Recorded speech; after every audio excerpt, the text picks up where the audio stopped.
Everyone, I'm Annie Elise, and today, Tuesday, October 7th, 2025, is a really exciting day because up until now, you could only find 10 to Life, my original YouTube true crime series, over on YouTube, where like 1.5 million of you subscribe and you watch our videos every single week. But now, drumroll please, today you can officially listen to episodes of 10 to Life weekly wherever you get your podcasts. But please, really quick, let me just interject. None of my YouTube besties panic, no need to.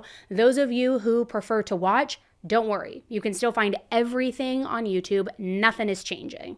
But now, for those of you who prefer to just listen, whether you're driving, you're running, you're cleaning, whatever you're doing, I got your back too. And we're on the podcast apps. So wherever you are right now, whether you are on YouTube or you're listening on your favorite podcasting app, all I ask is that you take a second and hit that follow or that subscribe button, whichever platform you're on, because it's the only way that you will be notified when we release our new episodes every week. And listen, you're going to want to make sure that you get that alert because we have got some really wild cases in store for you. Kind of like the one I have for you today on today's inaugural episode.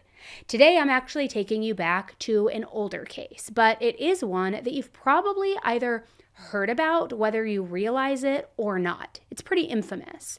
And we're going all the way back to November 16th, 1957. It was the first day of hunting season in the village of Plainfield, Wisconsin. Most of the men in town celebrated by doing exactly that, hunting. So the downtown area on that day was uncharacteristically slow, which definitely wasn't normal for a typical Saturday. And on that day, Deputy Frank Warden knew that his mother, 58-year-old Bernice Warden, had probably been having a pretty slow day at her hardware store. So at around 5 p.m., he decided to stop by and pay her a visit. He opened the door. He heard the bells jingle on the door, alerting that somebody was there, really announcing his presence. But then he noticed something odd. When he walked through the door and those little entry jingle bells quieted down, it was quiet, but it was too quiet. He called out his mom's name, but nobody responded. And then he saw something terrifying. The cash register was open, and there were some bills and some coins scattered around, almost like someone had left in a hurry, and almost like they hadn't even bothered to take all of the money, that they were just in a rush to get out of there. Now, the most concerning thing, though, was that he noticed some bloodstains, and meanwhile, his mother, Bernice, was nowhere to be found. So right away, an investigation unfolded, and what the detectives would soon discover was something so horrific, so never before seen, that it would inspire the horror genre for years to come. Think Buffalo Bill in Silence of the Lambs, Leatherface from the Texas Chainsaw Massacre, Norman Bates in Psycho. And just recently, Netflix even released the 3rd season of Ryan Murphy's anthology series Monster, which this season revolves around none other than Ed Gein, a true monster in every sense of the word. Now, like with any movie or TV show that is, based on a true story, it mixes in the truth with over-dramatized aspects of the story. And that's very similar to what is happening with this Netflix series. In this, it dives into how different famous movies and Hollywood directors like Alfred Hitchcock chose to portray Ed Gein. So I figured, why not do a deep dive into everything that actually happened during Ed's life, start to finish? His victims, his crimes, his very unique upbringing. Every dark detail. I'm Annie Elise, and this is 10 to Life, your new weekly true crime podcast obsession. Let's jump right in.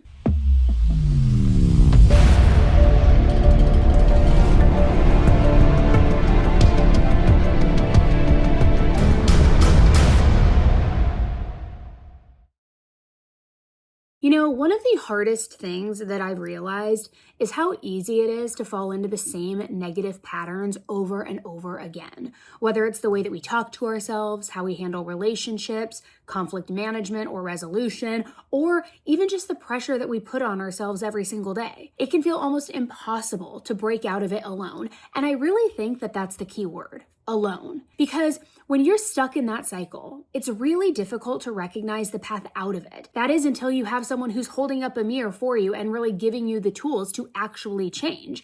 And that's what therapy did for me. It opened the door to break those patterns and to finally see that there was another way forward, a different path that I could take. And honestly, I don't think that I could have done that without outside support, just being honest, because I get very in my own head. I think that I can internalize and handle everything. And I know that, it probably wouldn't have happened without the outside help. And that's where BetterHelp comes in, because BetterHelp is on a mission to make starting therapy way easier. They'll connect you with a licensed therapist who is trained to listen and to give you helpful, unbiased advice.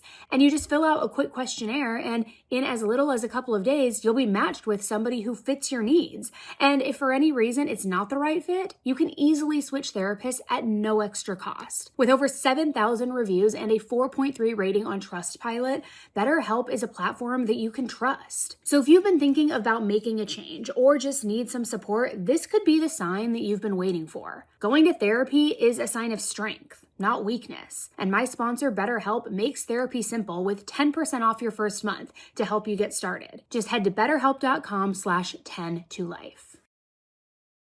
Bernice Worden was the 6th person to have disappeared under mysterious circumstances in Plainfield over a 10-year period, starting all the way back in 1947, which, considering the census in 1960, it showed that the population of Plainfield was only about 660 people, which that seems like a pretty high amount of people to go missing, given how small of an area we are referring to here, right?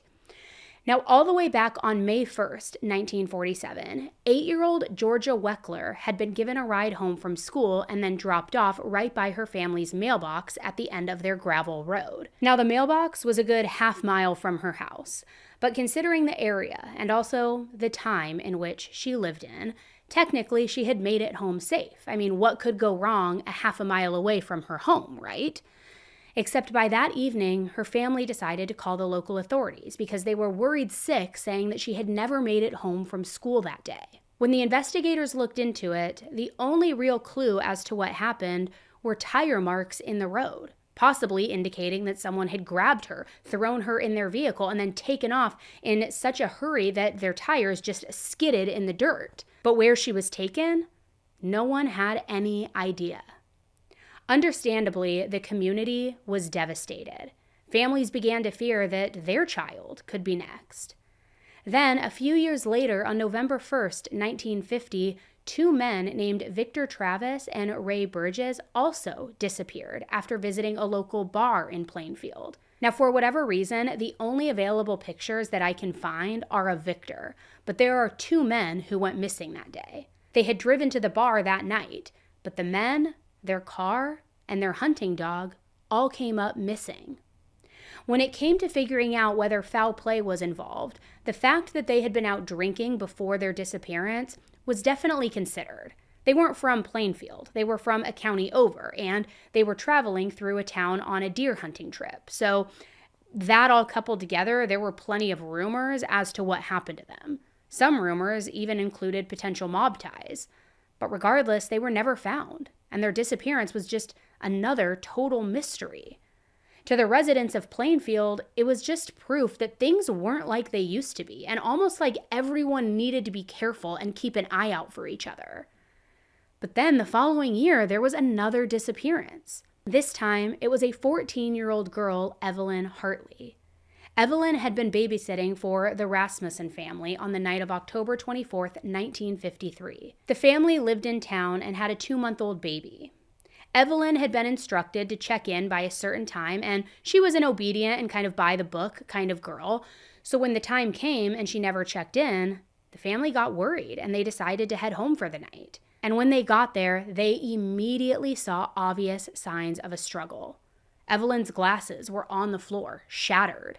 There were spots of blood on the carpeting. The baby that Evelyn was watching that night was luckily in bed, asleep and unharmed, but Evelyn herself was gone. The family also noticed that every door inside the house was locked, except for the one door in the basement leading to the back of the house. On top of that, one of the windows inside the home was open, and it was missing the screen, which was later then found sitting on the side of the house. And the family was absolutely positive it had not been like that before they left. The search for Evelyn became one of the biggest in Wisconsin's history. When investigators got to the scene, they found Evelyn's bra and underwear a few miles away from where she was last seen. And not long after that, they found a bloody pair of men's pants not too far from that spot also. The investigators did everything that they possibly could do to find her and to learn what had really happened. And at one point, they even started doing mass lie detector tests on boys that were of high school age near that area. But the whole plan eventually got shut down, for being too controversial before they could even test anyone or everyone that they had originally wanted to. But they were doing everything that they could. And Evelyn's disappearance remains this horrific mystery in not only Plainfield, but throughout Wisconsin in general. And it was arguably this disappearance that really changed everyone in Plainfield. Evelyn was young and innocent. Knowing that the person who did this to her was likely walking the streets of Plainfield was unthinkable, but it was the harsh reality. And it was like nobody could really be trusted anymore. The next year, on December 8th, 1954, Mary Hogan, the owner of a Plainfield tavern, also disappeared, and she was last seen at the tavern, which, like in Evelyn's case, there were clear signs of foul play and struggle. There was blood on the tavern floor, an empty bullet shell casing that indicated that she had very likely been shot. It was devastating. Investigators looked into her disappearance, but they didn't really have any clues other than what was found at the tavern, and they didn't have any strong leads. Maybe it was some drunk guy at the tavern who got upset with her for whatever reason and decided to shoot and kill her. Now, of course, that doesn't make it any less horrific. It also doesn't change the fact that someone who was capable of looking a woman in the eyes and then shooting them was still out there on the streets of Plainfield. It's very upsetting.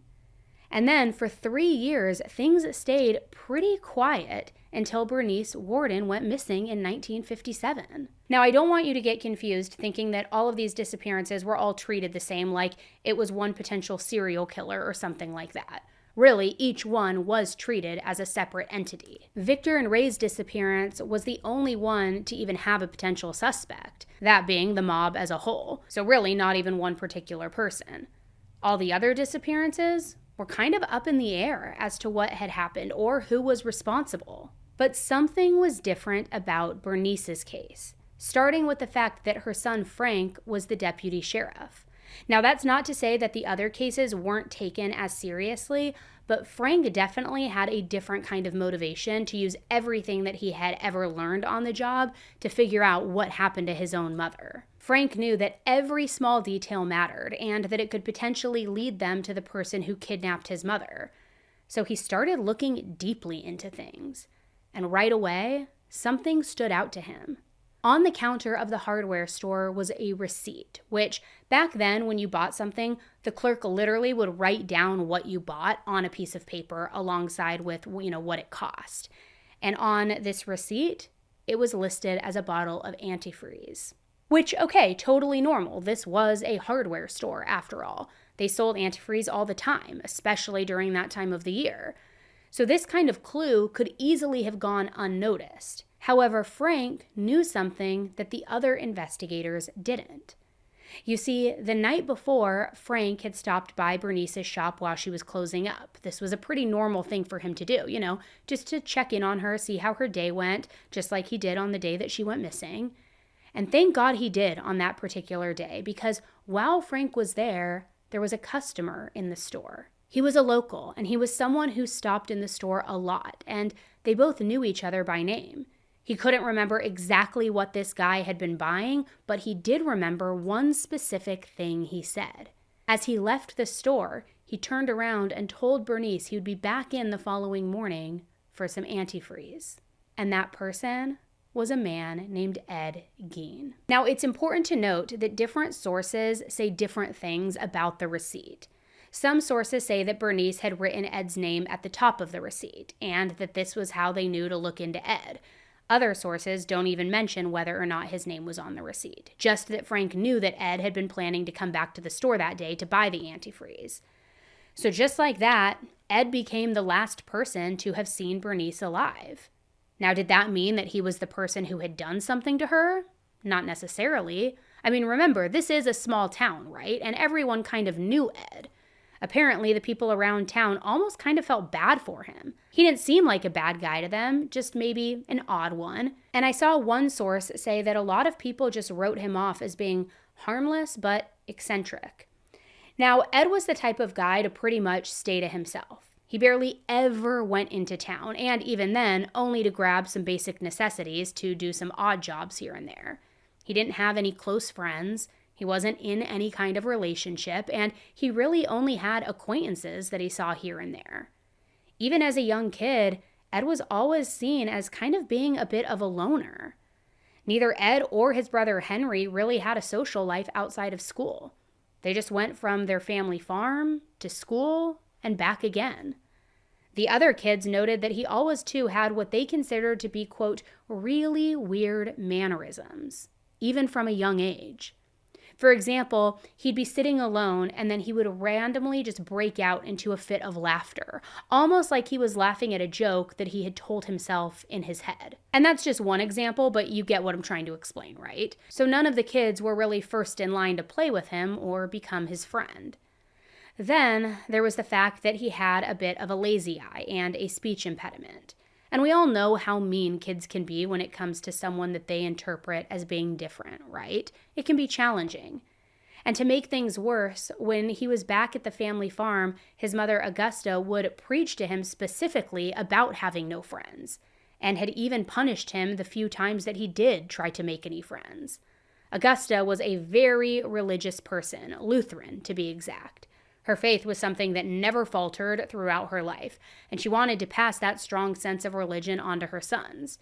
So pretty much every waking minute of the day, she was telling them about different passages in the Bible and the lessons that she felt could be learned throughout life in accordance with her religion. Then in the evenings, she would sit with her kids to read the Bible, which I totally get can be absolutely common in some households, sure. But Augusta, she kind of took it to the next level. She was very hyper-fixated on the immorality of the world, and specifically when it comes to the topic of women. She believed that all women were immoral, that they were promiscuous, they were dirty, they were sinful. Babies, kids, teenagers, full-blown adults, it didn't matter. She believed that any and every woman, despite their age, their relationship with God, etc., they were instruments of the devil. Yes, the devil. According to her, every woman was sent to earth by the devil himself to test, corrupt, and drive the men away from God and the church. So yeah, super interesting take from a woman herself, right? I don't know if she believed that she was an exception or what, but all of that to say, these were the things that Ed and Henry were taught from a very young age. What is even crazier is that these weren't beliefs and opinions that Augusta kept to herself and her kids. If she ever saw a woman in public that was displaying those sinful traits, she would reprimand them herself. And because this case is so well documented, I was even able to find an instance where that exact thing happened. And it does a pretty good job of showing the kind of person that Augusta was. One time, Augusta and Ed had gone to one of their neighbors' houses, a guy named Smith. He lived relatively close to them and was a pretty dedicated customer of their farm, always buying straw for his horses from them. And at some point during the transaction, Smith's dog had come up and done something to bother him. And instead of just shooing the dog away like a normal person, Smith got really violent with it. Like as in he literally started beating the dog to death in front of everyone. Then a woman came out of the house yelling at Smith, telling him to stop. Pretty normal reaction, right? Except Augusta was floored by this. She couldn't believe that a woman was telling a man what to do. Not only did Augusta believe that a woman should never tell a man what to do, but she didn't recognize this woman. She wasn't Smith's wife. Now, I'm not sure if he had a wife or if it was just the fact that a woman was in a man's home who she wasn't married to that really, did it for Augusta and got her all worked up. But either way, she went nuts. She was screaming at her, calling her a harlot for being at this man's house, just so on and so forth. Never mind the fact that Smith had probably invited her over. or the fact that he was literally killing an animal in front of them. That wasn't evil in Augusta's eyes because it was being done by a man. It was the woman in this situation who was the problem. And that was genuinely how Augusta felt about all women. But for Ed, his mom was the exception.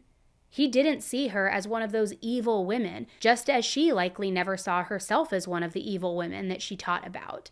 Ed saw his mother as caring, nurturing, God-fearing mother that he loved, so he really bought into whatever she told him. So when it came to her kids' friends, it didn't matter if they were boys or girls that he was trying to be friends with. Even though women to her were immoral and evil, most boys were also sinners for one thing or another in her eyes. And really, there was no winning either way. Everyone had evil in them. It was like she wanted to keep her kids as pure as possible from the outside world. So by 1957, it's no wonder that Ed didn't really change. He had lived like this since he was born, basically. But for Deputy Frank Warden, it felt like Ed's behavior was getting a little more and more concerning. He felt like Ed had really let himself go over the years. Apparently, Ed came into town less and less, making himself even more of a recluse than what he had already been his whole life, which was saying a lot. His clothes were always dirty, he smelled, his hair was always unwashed and matted down, and it seemed like he had almost given up on life. And sometimes that can make for a very dangerous person when they feel like they have nothing left to lose. So, to Deputy Warden, there were some red flags about Ed. And honestly, he was their only real lead that they had gotten only a few days after Bernice went missing. So it makes sense that they would want to do their due diligence. Time is of the essence. So this all made Ed their person of interest.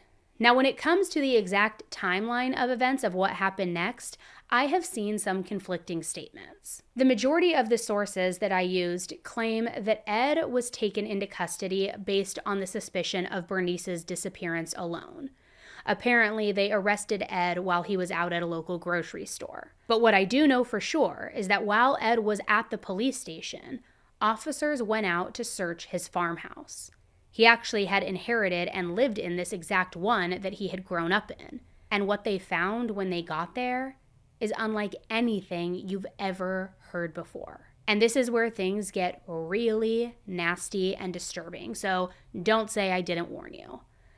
By the time they had arrested Ed and made it out to the farm, it was nighttime, and there wasn't any electricity in this old farmhouse. So the officers had to do their entire search using flashlights. They started by going through his shed. And from the outside looking in, it was a normal shed on this desolate and nearly empty farmland. But what was behind the closed doors of that shed was something that the investigators would never be able to unsee for as long as they lived. Inside was the unrecognizable body of a woman, headless and hanging upside down by her ankles from the rafters. Her wrists were tied together, and her body had been cut open from her vagina down to the sternum. Nearby, they also found the head of the woman inside a burlap sack, and it had been shot with a .22 caliber rifle. Now, finding these remains in the state that they were in was beyond horrifying. I mean, there is no other way to put it. But they were just one thing in Ed's self-made museum of darkness. Inside the house was an equally, if not more disturbing scene. Now, first things first, the house had been practically entirely boarded up, making sure that no one could see what was inside. In the kitchen, on top of the stove, they found what they believed to be the heart of the woman inside a plastic bag.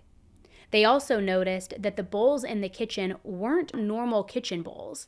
They were bowls that were made out of human skulls. Everywhere the investigators turned, they kept finding bones, then pieces of skin, and this is so gross, but they also found masks that were made out of these faces from the skin. While searching the house, the investigators also found a box, just lying around the house, almost like an old useless sports trophy from years past.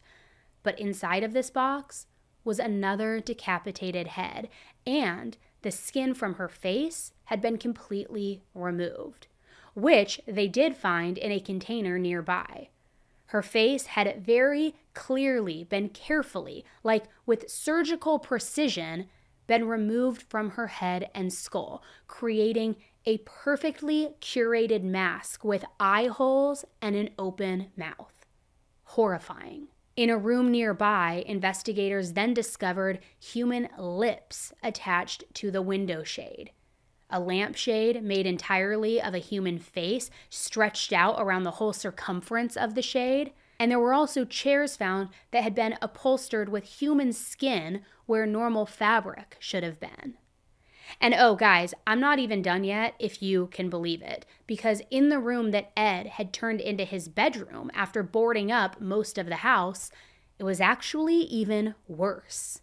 Human skulls adorned each of his bedposts. There was a wastebasket, again, made of stretched out human skin. There was a shoebox in his closet that contained 9 different preserved vulvas. A belt made from multiple female nipples that had all been stitched together. A corset made from a female torso that had been skinned from the shoulder to waist area, still whole and still intact. And if you didn't know any better, you would have thought that it was fake, like some twisted special effect from a horror movie, like Texas Chainsaw Massacre or Silence of the Lambs. Again, this was the case that drew the inspiration for those films. Which, can you just imagine that for a moment? You're walking through this true house of horrors. You are seeing masks made out of human flesh, skulls as trinkets around the house and as decoration on bedposts, body parts, human organs. I mean, it is so haunting. He even had made pants out of the skin of female legs. There were multiple different masks of faces that all belonged to people's loved ones.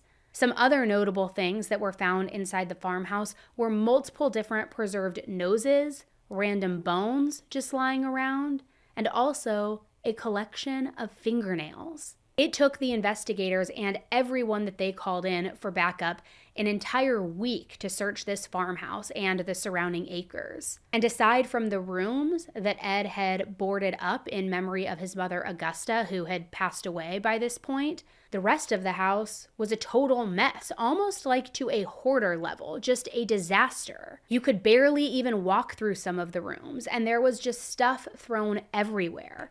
So they really had to dig through everything to determine what was trash and what was junk and what was actual evidence. But obviously the next step for the investigators was to talk to Ed. And surprisingly, Ed told detectives what they needed to hear, who these women were. Ed confessed that the first set of remains that they found belonged to Bernice Warden, who went missing from her hardware shop back in 1957.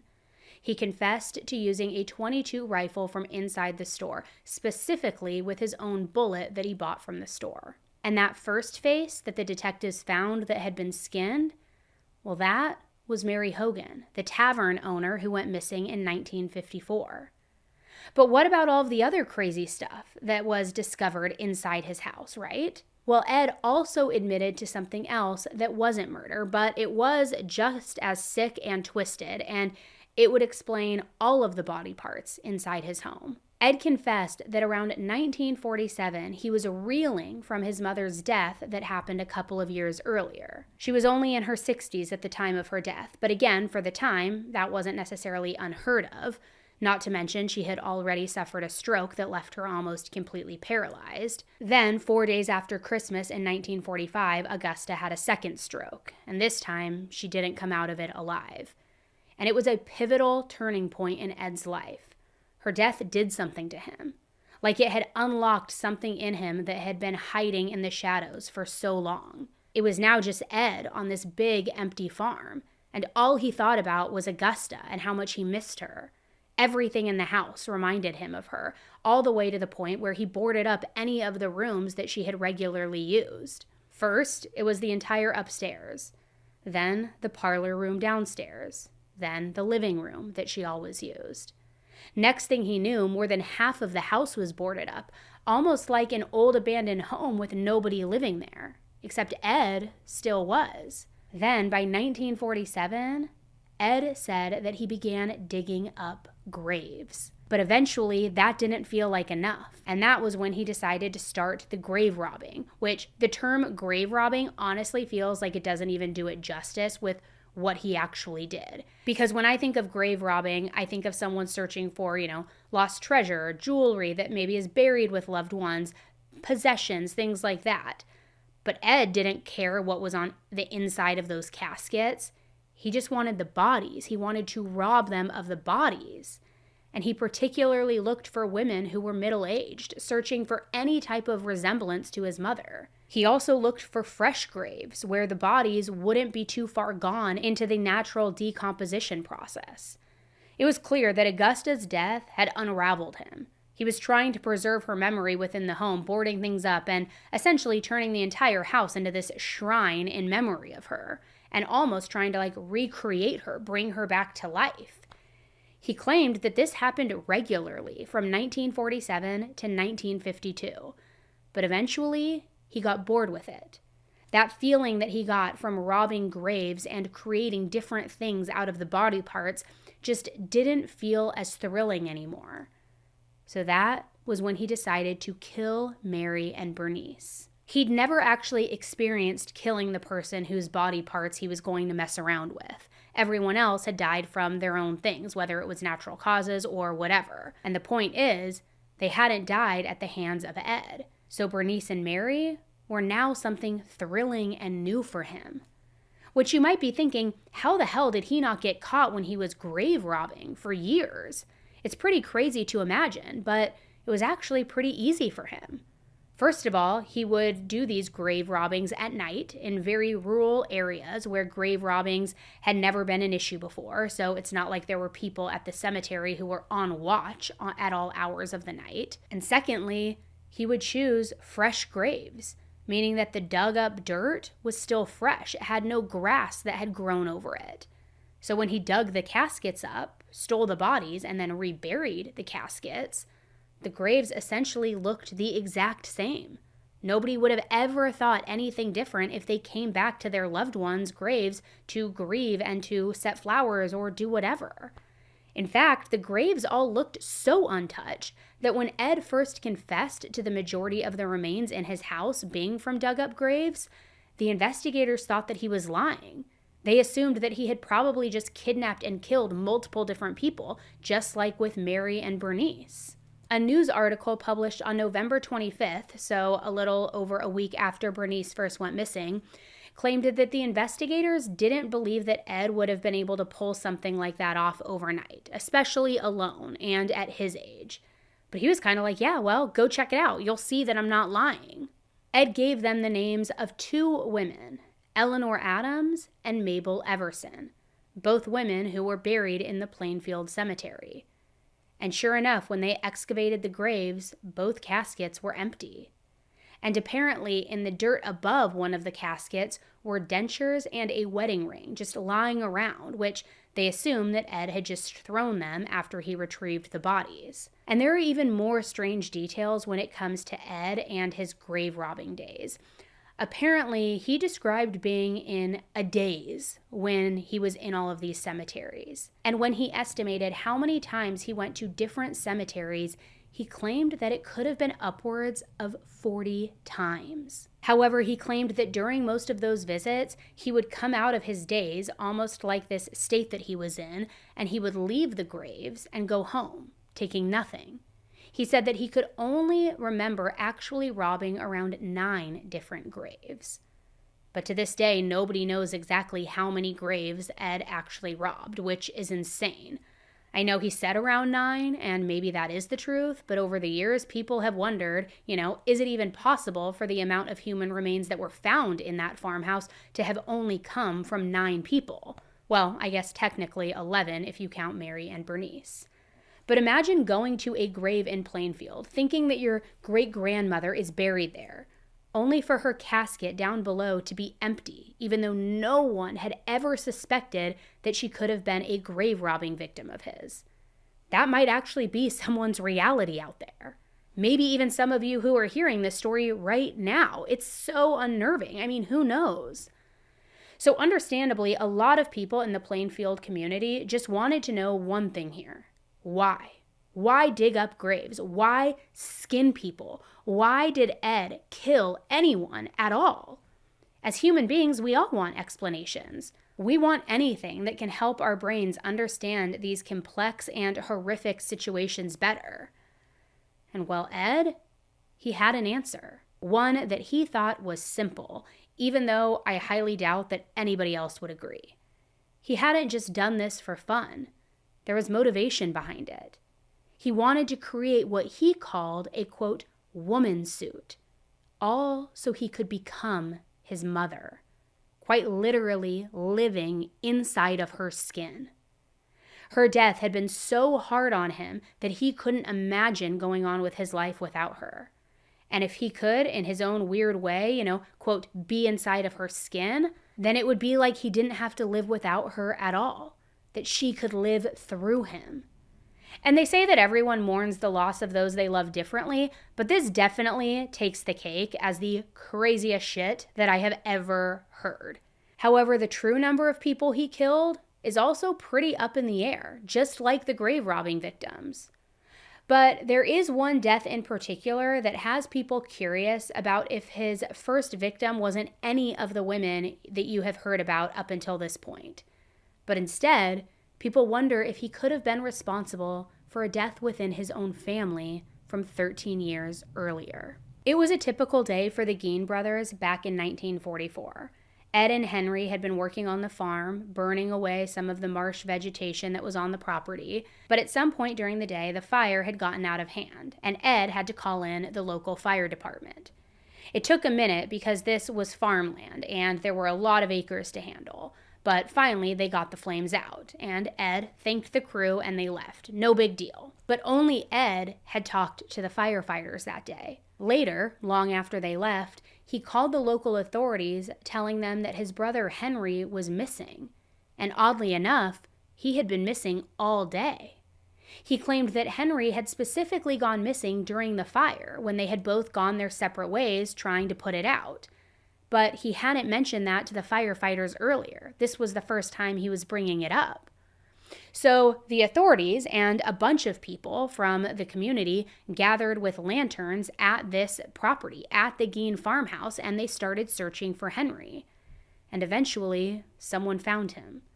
But it wasn't good. Henry was lying face down, dead, on top of the burned ground. Now, his body, interestingly enough, hadn't been burned. They declared Henry's cause of death as heart failure. He was just 43 years old at the time. And it was the same thing that their father had died of just a few years before, so heart issues did likely run in the family. Maybe Henry had been trying to put out the fire and had collapsed right then and there. I mean, remember, it was 1944, and we're talking about a tiny, rural farming community. There wasn't some complex investigation into this. Henry's death was brushed off as random and unfortunate. In fact, the police refused to accept that Henry had died of anything other than natural causes, and they refused to conduct an investigation. They also didn't allow an autopsy to be done. Apparently, it was found that Henry had some bruising on his head at the time of his death, which might not seem like a lot, but now when you combine it with Ed's stories of that day, the fire, he and Henry not being on the best of terms, and what we're about to get into, people are wondering if foul play was involved. Somehow, the county coroner was able to later change Henry's cause of death from heart failure to asphyxiation. And I know it doesn't really make any sense. Like I said, there was never an in-depth investigation, but his brother Henry's death was pretty suspicious, given everything that came to light years later. People really started to question what had happened to Henry that day. And they started to wonder if Henry could have even been Ed's first victim. It was treated as an accident at the time. And Ed's victims, even those whose graves were robbed, were all people who were similar to his mother. So Henry would have definitely been different. But it also doesn't make it impossible. Even though we will most definitely never know the answer, I gotta say, I could totally see it. especially since Ed saw Henry as someone who had been corrupted by outside influences and evil. More than that, he was someone who Ed felt had disrespected their mom, Augusta. Even though Ed and Henry weren't too far apart in age, they could not have been any less alike. Like we know, Ed believed everything their mother told them. But Henry just wasn't buying any of it, especially the older he got. But there was a specific moment that caused a huge shift in the family dynamics, which could explain why Ed would hate his brother enough to maybe kill him. Ed and Henry were still living at home on the farm when their father George died of heart failure. He was 66, still fairly young in the grand scheme of things, but for the 1940s, not too crazy. And the family wasn't really all that heartbroken about it. Or at least Ed and Augusta weren't. Augusta had despised George for years, and whatever she said and believed, so did Ed. Now, Henry may have felt differently, I'm not sure. It's not as well documented. Augusta, like the majority of women at that time, didn't work. She stayed at home raising Ed and his older brother Henry, while also taking care of all of the household duties. So when George died, they basically now had no income. So that left Ed and Henry to make sure that everything ran smoothly and the bills were paid. And they both did a bunch of odd jobs, not unlike their dad, and just trying to make ends meet. But George's death hadn't exactly brought these brothers together. Henry was helping out with the family property and the expenses, but he was also trying to branch out and live his own life. He was in his late 30s, and to be fair, a lot of people in that era died in their 60s. I mean, their dad's death had confirmed that for him. So Henry was kind of like someone in this midlife crisis, just figuring out what his next step was going to be. And not wanting to waste any more of his life away, he started dating a woman in town. She was divorced and had 2 kids, and the experience was really eye-opening for him. Pretty soon, he knew that he loved her, and he wanted to move in with her and with her kids in the near future. He wanted them to be a family. But Ed was pissed. In his head, it was almost like he just assumed that he and Henry would live with their mom forever. After all, other women were evil, right? So now the fact that Henry was in love with one of these women and planning on moving in with her, it felt like he had turned to the dark side. I mean, as far as Ed was concerned. And Ed expressed these concerns, which only resulted in him and Henry falling out even more, having even more of a fractured relationship. Then, one day Henry told Ed how he really felt about everything. He told Ed how his attachment to their mom was unhealthy, worrisome. He tried to engage in a healthy debate with Ed over some of Augusta's more intense teachings that they had been force-fed over the years, but Ed was not having it. To him, it was just the devil getting to Henry. Augusta had warned Ed of these very kinds of things. He just never thought that it would play out in someone so close to him. Sin could come into people's lives in a multitude of ways, but Ed knew deep down that it was the woman that Henry was seeing who was tainting his soul, and that he was just sitting back and allowing it to happen, despite everything that their mother had, so lovingly taught them. So it's safe to say that Ed and Henry didn't really get along, and maybe so much so that Ed wouldn't even bat an eye at killing him. But technically, Mary and Bernice were the only 2 people to ever die at his hands. He can't even be classified as a serial killer by the qualifications of 3 or more people, even though a lot of people do refer to him as a serial killer. However, the true number of people he killed is also pretty up in the air, just like the grave robbing victims. Then there are all the weird disappearances around Plainfield that I went over earlier. Ed never confessed to any of them, and there was never enough evidence to say for sure that he was involved. But I have to admit, the dots that people have connected over the years are pretty interesting. For example, 8-year-old Georgia Weckler, who went missing after getting a ride home from school back in 1947, we talked about her. Some witnesses claimed that they saw a dark-colored 1936 Ford sedan driving near the family home that day around the same time that she would have disappeared. And at the time, Ed owned a black 1937 Ford. Coincidence? Maybe. Maybe not. Maybe that was a super common vehicle in the area and everyone owned one. But then there was Evelyn, the babysitter who went missing in 1953. After Ed's arrest, the investigators specifically asked him about Evelyn, but he denied having any involvement. Her remains also were never found at his house, as far as the investigators could tell, which doesn't really line up with everything else that we know about Ed. We know that he would keep them as trophies usually, but it was still concerning. He even took 2 lie detector tests that specifically asked about Evelyn's case, which, of course, we know can be faulty, but he passed both of them. The only thing that the investigators were able to really ever prove that connected him, and I use that term very loosely, was the fact that he was allegedly visiting a relative who lived a few blocks away from the house that Evelyn was at when she was babysitting, the same time that she would have gone missing. So again, coincidence? I'm not sure. There's a reason why her case is still unsolved 71 years later. I mean, you could argue that Georgia and Evelyn didn't fit his MO. They were kids, and he was most likely targeting women like his mom, more middle-aged. And with that, Henry also definitely was an outlier. But I also noticed something that could potentially be a pattern, though again, maybe just a total coincidence. Henry and Georgia's deaths and disappearances were both in May. The other victims and potential victims either disappeared or were killed in between the months of October to December. So I guess I'm curious, do you at all find that to almost seem like a pattern? I mean, sure, these deaths and disappearances were spread out all throughout the years, but does there come a time when you say, how odd is it that multiple people are going missing in Plainfield during the month of October, or, whatever the month is? Also, not to be grotesque, but going back to the belt that was made out of nipples sewn together. We know most people only have 2, right? So how do you get a belt with more than that on there if there are not more victims? Which I guess could be argued with the grave robbing victims, but it makes me wonder. I don't know. Like I said, maybe I'm just thinking too deeply into it and finding patterns that really aren't even there.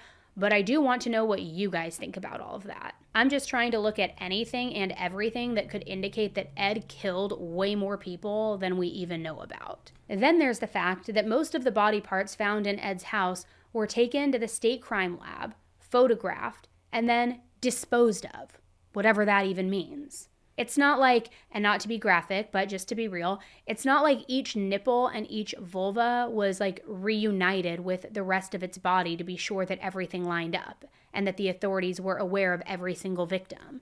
That just wasn't the case. It was like multiple different puzzles just thrown together where all of the pieces are colliding and nothing really comes together to make complete sense. So the majority of the body parts were unclaimed. How can we ever really be sure how many people there were or weren't? It's both a terrifying and heartbreaking thought. Now, there are some other theories that have been shared over the years. Both Ed and the characters based off of him started to get the reputation as not only a sadistic killer, but a cannibal. Now, where exactly these rumors started, I have no idea. I mean, it kind of makes sense. But from my research, there was never any actual proof to indicate that Ed was a cannibal. Cannibalism was something that he never would confess to doing, but people certainly did have their suspicions about it. Apparently, it's rumored that he was very well known for giving people some kind of meat that he claimed was venison. And even before his crimes were discovered, nobody really ever thought anything of it. Afterwards, though, people were pretty horrified. Because come to think of it, nobody really had known him to be much of a hunter. And then there was the fact that Bernice had been hung like a deer. So maybe Ed didn't hunt animals at all. Maybe he only practiced his hunting skills on human beings. So people worried after the fact that every time Ed had come to town handing out venison, that maybe they had actually been ingesting human meat. But who knows? Like I said, that is all just hearsay, but I definitely would believe it. Maybe he never specifically was a cannibal, but forced others to be one without their knowledge, which is kind of somehow worse, right? I mean, I don't think he was above doing something horrific like that. So now back in 1957, Ed was arraigned on just 1 count of first-degree murder for the death of Bernice Worden. He pleaded not guilty by reason of insanity. Now during this time, he was formally evaluated and diagnosed with schizophrenia, and he was ultimately found incompetent to stand trial. For the next decade, he stayed in a maximum security state hospital. Then, in 1968, he was found to be competent enough to stand trial, and he was found guilty. But then, in a second court proceeding regarding his sanity, he was again found not guilty by reason of insanity, and he was ordered to spend the rest of his life in a mental facility. In the end, he was only really held responsible for Bernice's death. The courts claimed that Mary's death was never part of the legal process due to, quote, prohibitive costs. I mean, I guess regardless, he would have been put into this mental facility for the rest of his life, but it just feels like there's no accountability for the majority of the crimes that he did, which is just frustrating and really sad. Ed's case has just grown to fame over the decades, if that's what you even want to call it, but it's pretty clear why. And in a lot of true crime cases, there's a perpetrator, victims, a motive, etc., but in this case, there are so many things that are left unknown. We don't have a clear number of victims. We don't have names of every grave that Ed ever robbed. Yet if you ask someone who knows true crime or serial killers, and you ask them whether they know exactly who Ed Gein is or not, chances are they do already have a pretty solid idea from everything that's out there about him and everything out there that is based on him. And obviously, his crimes were used as the haunting inspiration for so many horror movies just because they were so unprecedented, just one of a kind in the most negative way possible, things that will stick with you for life. After Ed's arrest, the farmhouse and everything inside, aside from, the actual body parts, was supposed to be auctioned off on March 30th, 1958. Ghost hunter Zach Bagans actually claims that he owns a cauldron that was found inside Ed Gein's home that was used to dispose the internal organs. He even dedicated a whole room to it in his haunted museum in Vegas. Apparently, he bought it from someone who said they purchased it at the auction, though I did see that there was a fire 10 days before the auction that destroyed most of the things inside the home. So whether or not that story about getting it from someone who was at the auction that day is true, I don't know, but it's pretty interesting if it is. I personally would never want any sort of memorabilia like that ever. So as for Ed ended up dying in 1984 at the age of 77. And despite being dead for over 4 decades, his crimes are still just as talked about as if they happened yesterday. It's hard to forget about something as gruesome as what he did. And I'm not sure as a society we will ever be able to forget what happened. Which, thank you guys so much for watching this case. I know it was heavy. I know that it was a lot to take in, and I really, really want to hear your thoughts. So drop a comment below or leave a review. Let me know what you think. And now, as you learned at the beginning of this episode, today we launched 10 to Life as a podcast. But what I didn't say, and what maybe some of you have already noticed, is that this is not the only episode that you're getting today. This is actually one of 2 episodes that you can watch or listen to right now. We're also reopening another wild story for you that you may have heard before, but not like this. So if you're watching on YouTube, I need you to hit that subscribe button, or if you're listening as a podcast, hit the follow button and go check out the other episode that just dropped today. It's seriously nuts, and it is another case that I really wanted to break down with you and share with you. And even more than that, I want to hear your opinions on it. So thanks again for tuning in to 10 to Life. I will see you next time, and as always, stay safe. Bye.